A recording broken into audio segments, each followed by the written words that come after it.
shugaban kasan gobe da ya Allah da ubangiji Allah ba shi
yan wasa sun je ƙarshe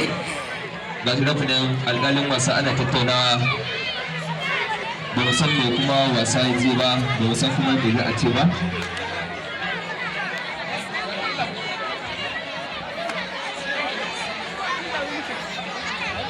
to ga shi nan da alƙalin wasa ana ta tattaunawa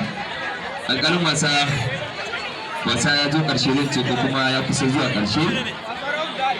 da kuma akwai wasa na musamman wannan wasa na musamman gagarumin wasa ne wanda ciyaman da kansa ne zai wannan wasa da shi da babban darakta wannan ba wasa ba ne wannan wasa ne na musamman ubangiji Allah ya kara ciyaman lafiya da nisan kwana Allah ya kara ciyaman arziki ubangiji Allah ya bada abin da aka sa a gaban ciyaman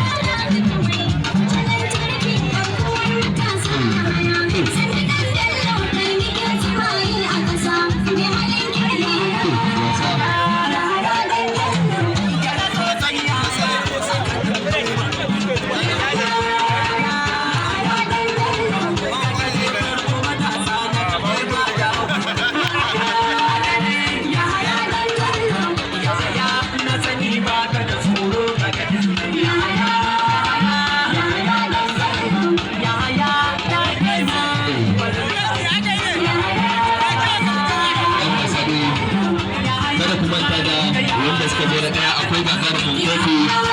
da kyauta ta naira 50,000 da wanda suka ci daya wanda suka zo da biyu akwai karamin kofi da kyauta ta naira 30,000 wanda suka zo da uku kuma akwai kyauta ta naira 20,000 wannan kyauta ce da kaciya ba to ga ɗanin wasa ta biya wasa ya yi wasa guri ya yi guri kuma wannan al'amari na wannan wasa ya nuna tsakanin aminci da zama sun zo kunnen doki domin adaba gardama shine wannan zobe da aka yi kowanne gida zai zuba mutum uku a ciki sadam wancan da ka tsake filin nan duk gidan